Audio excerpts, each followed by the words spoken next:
Fort Courage was the most incompetent military outpost in the history of the American West. Its cannon never fired correctly, its lookout couldn't tell a turkey from a war party, its captain earned his rank by sneezing, and its commanding sergeant was running a criminal enterprise with the neighboring tribe. Today, 15 facts about F Troop. From a future Mr. Spock who launched a career with 2 telegrams, to a 65-year-old stuntman who made younger performers look slow, to a tribal name that nearly slipped past network censors unnoticed.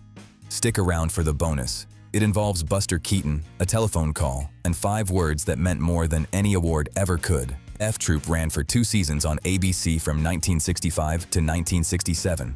A Western parody set at fictional Fort Courage, where military regulations existed primarily to be ignored, and physical comedy was treated as a serious art form. It ranked as ABC's second highest rated comedy during its run. It outperformed Star Trek in the ratings. It was canceled anyway, not because viewers stopped watching, but because a corporate takeover decided the land the sets occupied was worth more than the show filming on it. Fact 1. The future Mr. Spock launched a career with 2 telegrams. Before Ken Barry became Captain Parmenter, his army sergeant believed in him before anyone else did. That sergeant was Leonard Nimoy, still years away from Star Trek. When Barry won 3rd place in the All-Army Talent Competition, the prize was an Ed Sullivan appearance. Barry had no idea how to leverage it. Nimoy sent telegrams to the talent departments at 20th Century Fox and Universal Studios. Both responded. Barry signed with Universal. Without those 2 telegrams, Captain Parmenter might never have existed. Fact 2. The tribal name was almost too dirty for 1965 television. The writers originally named the tribe the Fugawi, a phonetic rendering of a very specific profanity, based on the joke of a tribe perpetually asking, "Where the F are we?" A censor spotted it and flagged it immediately. The writers changed 1 letter. The Fugawi became the Hakawi, based on "Where the heck are we?" The show even gave the name an origin story in an episode where Chief Wild Eagle explains how his ancestors fell off a cliff and the medicine man asked that exact question. Any adult watching at home could appreciate exactly what the writers had been trying to get away with. Fact 3. The teenage star lied her way onto a network television show. Melody Patterson was 15 when she auditioned for Wrangler Jane, not the legal adult the producers needed for a romantic lead. She lied about her age convincingly enough that nobody questioned it. When she got the role, the truth came out just before filming began. The schedule was locked. Recasting would mean costly delays. The producers kept her. Her age meant Ken Barry couldn't perform standard romantic scenes with her until she turned 16. The writers solved it by making Jane the relentless pursuer, while Parmenter remained perpetually oblivious, always deflecting with, "Please, Jane, not in front of the men." Patterson was still only 17 when the show ended, and didn't graduate high school until after it had left the air. Fact 4. The 65-year-old stuntman who made everyone else look slow. Most audiences assumed Old Charlie was a young stuntman in old-age makeup. Harvey Perry was 65 years old and had been working as a professional stuntman for nearly 45 years, having started at Max Sennett Studios in 1919. Over 6 decades, he had doubled for John Wayne, Humphrey Bogart, and Clark Gable. The role was created specifically to showcase what Perry could still do, executing perfect pratfalls in his mid-60s, making each one look effortless. He kept working into his 80s. Fact 5. The show beat Star Trek in the ratings, and was canceled anyway. F Troop ranked as ABC's 2nd highest rated comedy across both seasons, consistently beating Star Trek, which never cracked the top 30 during its original network run. Gilligan's Island suffered the same fate. Both would become legendary in syndication. F Troop is remembered primarily by devoted fans. The show with the better ratings got canceled. The shows it was beating became immortal. Television history is not always written by the winners. Fact 6. A corporate takeover canceled a hit show for its real estate. When Warner Brothers was sold to 7 Arts in November 1966, the new owners saw a problem. Too much valuable outdoor space occupied by a single half-hour comedy. The fort, the western town facades, the outdoor sets, all of it taking up real estate that could be used for multiple productions. Producer William Orr later confirmed that 7 Arts was particularly resistant to the added expense of producing the 2nd season in color. Combined with the land the sets occupied, the calculation came out against Fort Courage. The show was canceled not because it failed. It was canceled because it was in the way. Fact 7. The lookout was legally blind. Private Vanderbilt had vision established as 20/900 in each eye. He could not reliably identify what he was seeing at any meaningful distance. In one episode, 2 warriors in full headdresses walked up to the fort gates and were admitted without challenge. Vanderbilt thought they were turkeys. In reverse, actual turkey flocks triggered full fort-wide alarms as attacking war parties. His poor eyesight also fed the show's most reliable gag. The cannon would misfire, strike the lookout tower's support leg, and the entire structure, with Vanderbilt inside, would crash to the ground. This happened with a regularity that suggested it was built specifically to collapse on a weekly schedule. Fact 8. The captain won his rank by sneezing. Private Parmenter was sent to collect the commanding general's laundry during the final days of the Civil War. On the way, he began sneezing. Union soldiers nearby interpreted the sounds as a command to charge, attacked, turned the tide of the battle, and ended the Civil War. The victory attributed entirely to Parmenter.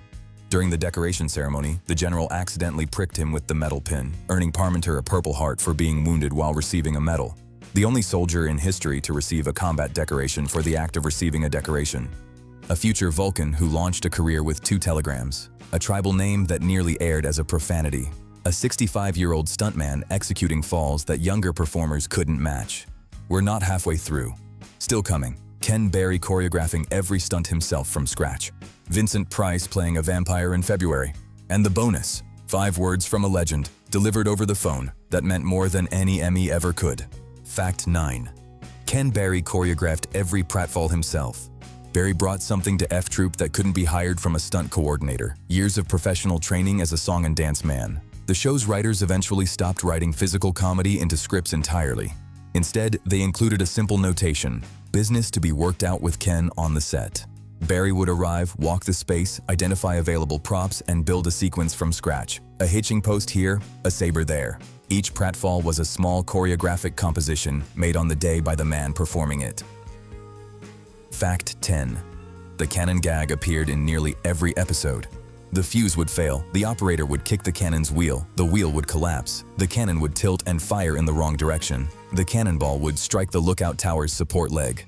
Vanderbilt and the tower would crash to the ground. The gag appeared in the first season opening credits, establishing from the very first seconds exactly what kind of show this was. The cannon did not fire correctly once in 2 seasons of television. Fact 11. Vincent Price played a vampire in February.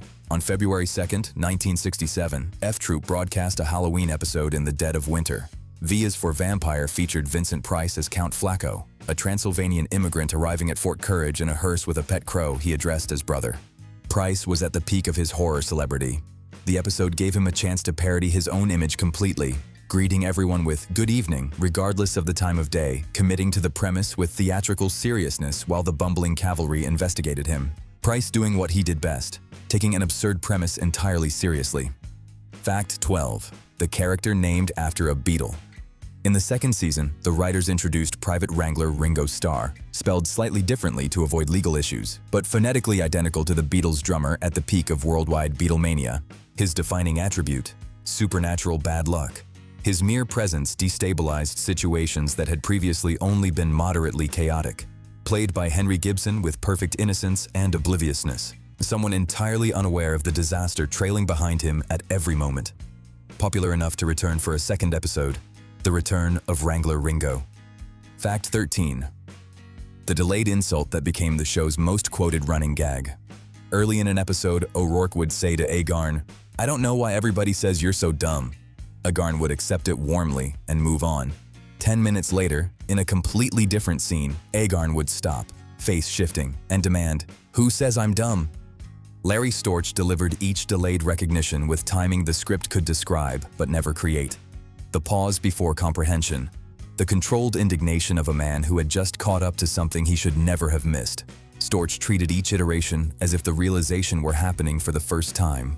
Fact 14. Bob Steele had literally been in the battle his character claimed to remember. Trooper Duffy loved recounting his participation in the Battle of the Alamo, standing beside Davy Crockett as the walls closed in. Historically impossible, no adult male combatants survived. The casting added a layer that transformed the joke. Bob Steele, a genuine Western film star from Hollywood's early decades, had appeared in a 1926 silent film called With Davy Crockett at the Fall of the Alamo. He had literally been there, cinematically, 4 decades earlier. A man playing a confused soldier who claimed to have been somewhere he couldn't possibly have been, performed by a man who had actually been there in the movies. Fact 15. The teenage star carried professional responsibilities nobody knew about. Patterson's age meant her school schedule had to be coordinated with shooting days. legal obligations around minors working in Hollywood that the adult cast simply didn't face. She navigated it with what the production team consistently described as professionalism beyond her years. Ken Barry later said that if he hadn't known her real age, he would never have guessed it from working with her. She was 17 when the show ended. She hadn't graduated high school yet. She had spent 2 seasons playing a confident frontier woman, convincingly enough that millions of viewers never suspected they were watching a teenager who still had homework waiting at home. And now the bonus I've been saving for last. One morning, Ken Barry's phone rang. The voice on the other end was Buster Keaton. Keaton was in his late 70s. His career stretched back to the silent film era, to an era of physical comedy so demanding and technically precise that he was still widely considered one of the greatest practitioners the form had ever produced. His films were studied by everyone who wanted to understand how physical comedy actually worked at its highest level. Keaton had watched an episode of F Troop the night before. He was calling to say what he thought. "That was a good gag you did last night." 5 words. That was the entire message. Barry recalled the moment in a 2012 interview with the Television Academy Foundation, and the weight of it was still audible in his voice decades later. Not the ratings, not the reviews. Buster Keaton, who understood what Barry was doing better than almost anyone alive, had picked up the phone to say he'd seen it, and it was good. For a performer who had spent his career trying to do something honest and precise with physical comedy, there was no higher court of appeal. 5 words. From the right person, at the right moment. Sometimes that's the whole thing.